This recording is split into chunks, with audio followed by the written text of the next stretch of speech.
안녕하세요. 김영삼의 집앤저스 제13탄 강남여울치과 김영삼입니다. 여의도 서울 선샤인 치과 원장 김지선입니다. 오늘은 저희가 서울지혜치과 이지혜 원장님을 모시고 나도 모르게 진행되어 무서운 잇몸질환이라는 주제로 이야기하도록 하겠습니다. 네. 우리 이지혜 원장님 소개 좀 부탁드리죠. 네. 안녕하세요. 서울지혜치과 이지혜 원장입니다. 네. 네. 용인시 성북역 5번주 서울지혜치과 이지혜 원장님과 함께 잇몸 치료에 대해서 한번 이야기 나눠보도록 하겠습니다. 네. 제가 오늘 말씀드린 주제는 나도 모르게 진행되어 무서운 치주염입니다. 전문적인 얘기를 많이 하는 거는 알아듣기 어려우실 것 같아서 환자분들한테 설명하듯이 쉬운 용어 위주로 자세하게 설명드리도록 하겠습니다. 잇몸병이라고 주로 말씀하시는데 잇몸은 치아 주변을 뜻하는 말이거든요. 치아 주변에는 잇몸 살을 뜻하는 잇몸이 있고 그 안에 안 보이는 곳에 네. 치아를 둘러싸고 있는 잇몸뼈가 있습니다. 네. 그래서 잇몸병이라고 하는 치주염은 잇몸에 있는 염증과 잇몸뼈에 있는 염증 두 가지를 네. 합쳐서 네. 말하는 거라고 생각하시면 될 것 같습니다. 네.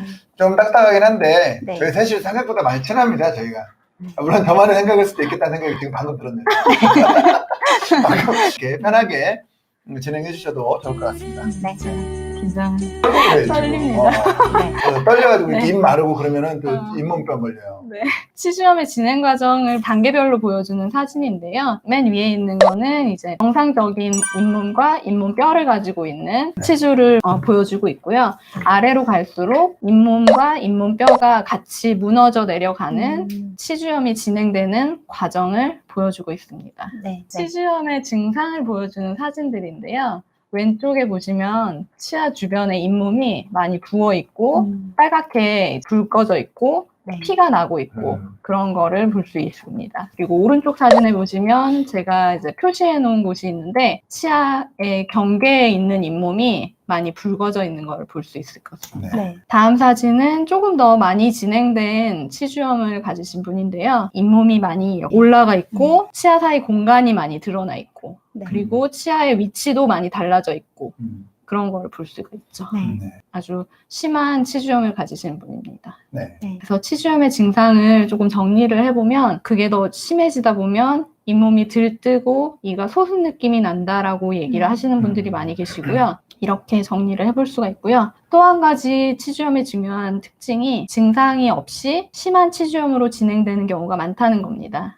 이게 피곤할 때마다 잇몸이 불편한 느낌이 드시다가 조금 괜찮아졌다가 또 다시 피곤할 때 잇몸이 안 좋았다가 이게 계속 반복이 되는데 그게 괜찮아졌을 때가 완전히 나아진 게 아닌데도 불구하고 치과를 가지 않으시면 계속 반복이 되면서 점점점 안 좋은 쪽으로 치주염이 진행이 되게 되는 거죠. 어떤 분들은 자기는 치과를 열심히 다녔다고 하시는데 근데 저한테 와가지고 진단을 받아보시면 이를 뺄 정도로 치주염이 진행이 돼 있어서 황당해 하시는 분들도 그럼 계세요. 다니기만 한다고 좋아지는 거면 치과로 출근하는 사람들은 그런 거 하나도 잇몸이 안 아파야 되는데 그런 건 아니잖아요. 네. 출근해도 아파요, 저희도. 치주염의 특징 중에 하나가 또 바깥에서 보이는 잇몸 살의 높이와 그 안에 들어있는 보이지 않는 잇몸 뼈의 높이가 다르다는 게 특징인데요. 네. 그래서 바깥에서 보실 때 아무 차이가 없어 보여도 안으로 잇몸 뼈가 녹고 있고 많이 진행이 되고 있는 경우가 있을 수 있습니다. 네. 환자분들이 네. 치주염이 있는 걸 알기가 어렵다고 네. 하시는데 그래도 네. 뭐 자각 증상 같은 거 뭐 말씀해 주실 만한 게 있을까요? 이제 양치질 하실 때 피가 난다. 피가 난다. 그리고 전에보다 부어있는 느낌이 있다. 이러시면은 바로 치과에 치과에 가셔야 가시는 되는 게. 것 같아요.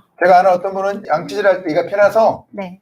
그걸 해결하고자 이를 안 닦으신다고. 아, 그러신 분들 많아요. 그건 피 저는 난다. 올바른 방법이 아닙니다. 네. 피가 네. 난다고 해서 살살 닦으시는 분들. 나는 잇몸이 약해라고 생각해서 거기를 더 살살 닦으시고 더 잘 안 닦으시는 분들이 계시더라고요. 네. 네. 술을 먹는 건 안 좋냐고 질문이 있으시거든요. 술을 먹는 게 잇몸에 안 좋다기보다는 술을 먹으면 이를 안 닦고 자는 경우가 아, 있지 않아요? 그래서 그건 치주염이 약간 그리고 술을 너무 많이 먹고 괜히 술 마시면 또 아이스크림 찾는 사람들 있어요. 술 네. 먹으면 계속 안주도 먹고 네. 계속 먹잖아요. 그쵸? 아이스크림 찾고 네. 아이스크림 먹고 그러고 자고 그러면 안 되죠.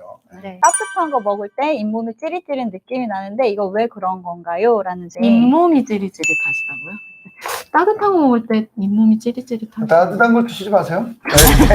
제가 답변을 드리면 안 되죠. 안 되긴 안 되는데, 네, 요거는 치아 문제 같죠? 네, 그렇게 치아 치아가 문제인 것 따뜻한 같아요. 거에 치아가 찌릿찌릿하시면 그거는 그 치아 문제라는 것 같다고 잇몸 문제는 아닌 것으로 우선 내가 조금 정리를 해보자면, 네. 혹시 우리 비행기에서 응급 환자 발생해서 의사 찾으면 뜰 거가서 손 드나요? 이건 저는 안 될 것 약간- 같아요. 다시. 예, 그럼요. CPR은 할 수 있지 않나요? 정 없으면 우선 누가 손드나 먼저 볼 것 같아요. 누가 손드나 한번 아무도 보고 없으면 어떻게 보고 아픈가? 어떻게 아픈가도 보고 그리고 판단할 것 같습니다. 그럼 제가 또 우리 특과 의사들 오면 자주 하는 질문이 있어요. 하루 200번 닦아요. 솔직히 3번 닦을 때도 있고 음. 2번 닦을 때도 있고 이거 한 번 닦을 때도 있어요. 한번 닦을 때도 있어요? 솔직하게 네. 예, 남편분도 보고 계시고 온 가족이 보고 같이- 계시는데 같이 안 닦으니까. 같이 안 닦으니까 이 엑스레이를 보시면 표시를 해왔습니다. 빨간 선이 실제 잇몸 뼈의 높이고요. 네. 파란 선은 밖에서 보실 수 있는 잇몸 살의 네. 높이입니다. 네. 굉장히 둘 사이에 큰 차이가 있는 걸 볼 수가 있죠. 두 번째 사진 보시면 빨간 선이 안에 있는 잇몸 그쵸. 뼈의 높이고 네. 파란 선이 밖에 있는 잇몸 살의 높이. 실제 보이는 잇몸 높이와 뼈의 높이는 많이 다를 수 있다. 네, 지금 네. 이게 가장 강조하시는 거죠. 저렇게 네, 사진에도 네. 보면 전혀 다르잖아요. 그죠? 네, 이런 것들을 보고 저희가 치주염을 진단하게 되고요. 진단할 때 또 쓰는 하나의 기구가 있는데 이거는 이제 프루브라는 기구예요. 눈금이 1mm마다 새겨져 있는데 많은 분들이 잘못 생각하시는 것 중에 하나가 치아하고 잇몸 사이가 완전히 딱 밀착돼 있어서 전혀 아무것도 들어가지 않는다고 생각하시는 분들이 계신데 치아하고 잇몸 사이는 약간 떨어져 있어요. 네. 그래서 그 틈으로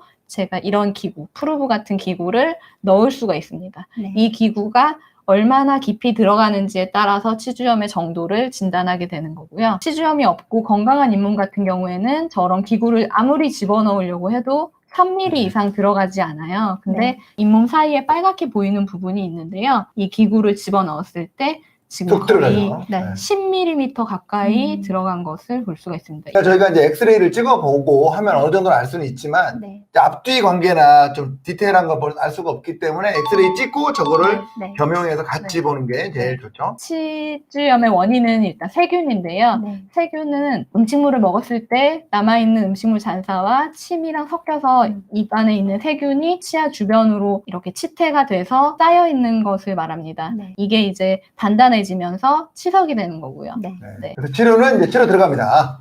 첫 번째는 뭐죠? 스케일링을 먼저 하셔야 돼요. 스케일링. 두 번째는 치근 활tex술이나 치주 소파술이라고 하는데요. 이거를 할 때는 잇몸 안쪽에 아까 그 생긴 공간으로 기구를 집어넣어서 시석을 제거해야 되기 때문에 마취 없이 그냥 하시기에는 조금 힘드실 수 있어요. 그래서 마취를 하고 부분적으로 나눠서 그렇게 나눠서 치료를 하게 되고요. 두 번째까지를 기본적인 잇몸 치료라고 하고 세 번째 치은 박리 소파술 같은 경우에는 잇몸을 수술적으로 열어서 직접 눈으로 보면서 거기에 있는 치석들을 제거하고 염증을 제거하고 뭐 뼈를 평평하게 해주고 뭐 이런 과정들이 있을 수 있습니다. 네. 네. 이렇게 치료를 하시는 게 다가 아니고요. 치주염의 특징이 완치가 없다고 생각하시면 돼요. 한번 치주염에 걸리시면 당뇨처럼 평생 관리를 하셔야 된다고 생각하셔야 되는데 네. 유지 관리가 앞에 세 개보다 훨씬 더 중요하다고 생각합니다. 많이 붓고 피나는 잇몸이었는데 치료 후에 이렇게 네. 건강하게 되셨고요. 네.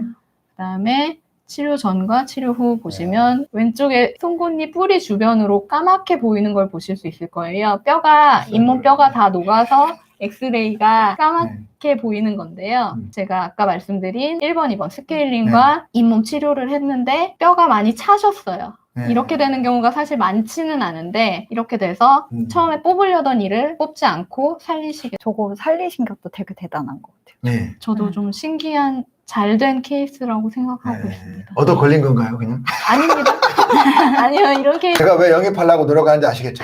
그리고 한 가지 또 간과하시는 부분 중에 하나가요. 제일 끝에 치아에 그 뒤에 잇몸 거기를 안 닦으시는 분들이 많거든요.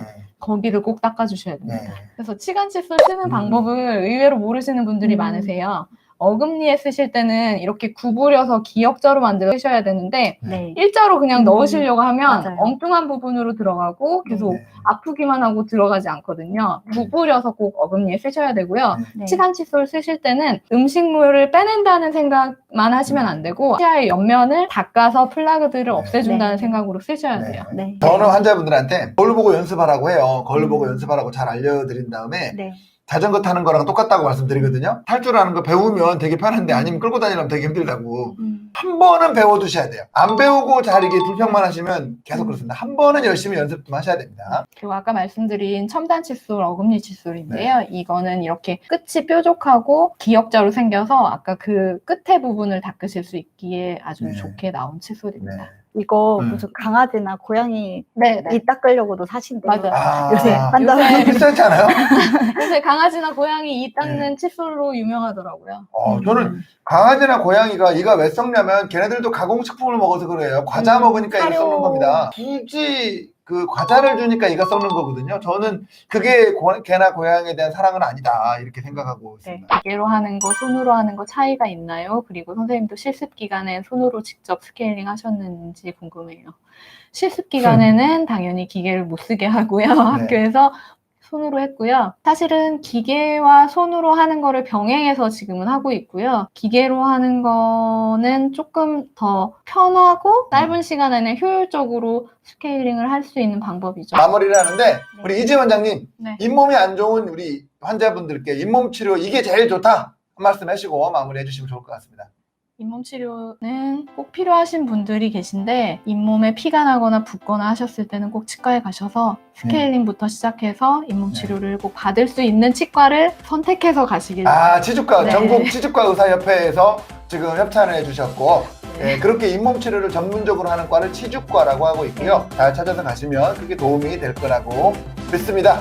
지금까지 잇몸 치료 열심히 해주신 우리 이지혜 원장님 와주셔서 감사하고요. 감사합니다. 끝까지 봐주셔서 대단히 감사합니다. 감사합니다.